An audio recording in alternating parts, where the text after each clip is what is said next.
ತರುವಿನ ನೆರಳು ಕೊಡುವಂತ ಸುಖವು ಕೊಡುವನು ಕೃಪೆಯ ದಿನವು. ಸ್ಥಿರ ಇರುವ ಮನ ಎನಗಿರಲಿ, ಶರಣಾಗತಿ ಎಂದು ಬರಲಿ. ಭಗವಂತನ ಪ್ರಿಯ ಮಗನಿವನ ಸಾರಿ ಬದುಕು ಇರಲಿ.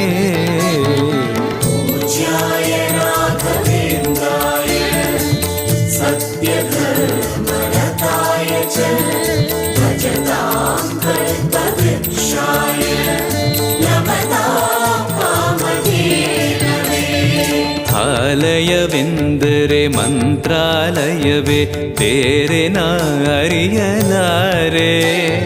ರಾಜನು ಎಂದರೆ ಶ್ರೀ ಗುರುರಾಜನೇ ಮತ್ತು ನಾ ತಿಳಿಯಲಾರೆ. ಆಲಯವೆಂದರೆ